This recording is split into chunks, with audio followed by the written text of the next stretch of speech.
পাতলা খিচুড়ি কার, কার পছন্দ? আমার বাসায় কিন্তু পাতলা খিচুড়ি বলেন আর যেকোনো খিচুড়ি বলেন খেতে সবাই খুবই পছন্দ করে।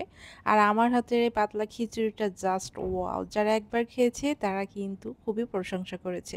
ভাবলাম রেসিপিটা আপনাদের সাথে শেয়ার করি। ২ কাপ পরিমাণে সিদ্ধ চাল নিয়ে নিচ্ছি। পোলাওয়ের চাল দিয়েও রান্না করা যাবে, তবে সিদ্ধ চাল দিয়ে রান্না করলে টেস্টটা ভালো আসে।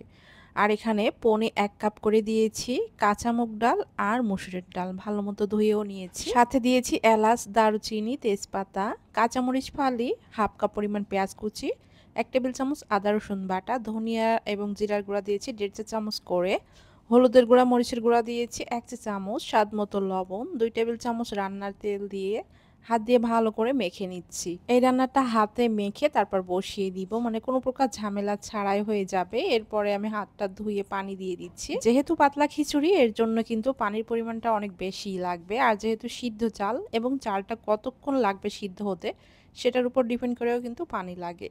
তো এখানে দেখেন আমার চাল প্রায় সিদ্ধ হয়ে গেছে, তবে পানিটা কিন্তু অনেকটাই কমে গেছে। তো এখন এখানে আমি আরো পানি অ্যাড করে দিব, মানে যদি পানি লাগে চাল যতক্ষণ না পর্যন্ত ভালোভাবে সিদ্ধ হচ্ছে ততক্ষণ পর্যন্ত পানি দিবেন। আর চাইলে একবারে কিন্তু অনেক পরিমাণে পানিও দেয়া যাবে। তো আমি এখানে আবারও একটু পানি দিয়ে দিচ্ছি আর আমার এই পানিতে রান্নাটা হয়ে যাবে। এখন চালটা ভালো মতো সিদ্ধ হলে এবং আঠা, আঠা একটা ভাব চলে আসলে, মানে ঠিক এই পর্যায়ে আমি এই খিচুড়ির উপরে বাগার দিব। বাগার দিয়ে খিচুড়ি রান্না করলে টেস্টটা বেশ ভালোই আসে।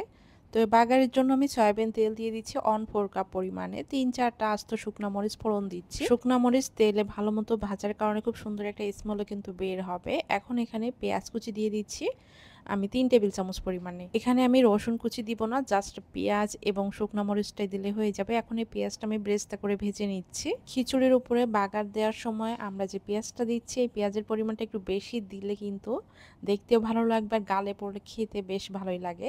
তো এখন আমি গরম গরম খিচুড়ির উপরে সেই যে পেঁয়াজের বেরেস্তাগুলো ঢেলে দিচ্ছি, দিয়ে একটু উল্টে পাল্টে মিশিয়ে নিব। এরপরে আমি ঢাকনা দিয়ে ঢেকে ২ থেকে ৩ মিনিট রেখে দিব, এতে করে বাগারের যে স্মেলটা পুরো খিচুড়ির ভিতরে কিন্তু ঢুকে যাবে। খিচুড়িটা কেমন পাতলা রাখবেন সেটা আপনাদের উপরে ডিপেন্ড করবে, তবে আমার খিচুড়ি কিন্তু অলরেডি হয়ে গেছে। আমি এর থেকে বেশি ঘন করব না, আবার এর থেকে বেশি পাতলা করলে আমার কাছে খেতে ভালো লাগে না। তো এই পর্যায়ে নামিয়ে নিব। পাতলা খিচুড়ি আপনারা কিসের সাথে খেতে পছন্দ করেন অবশ্যই কিন্তু কমেন্ট করে জানাবেন।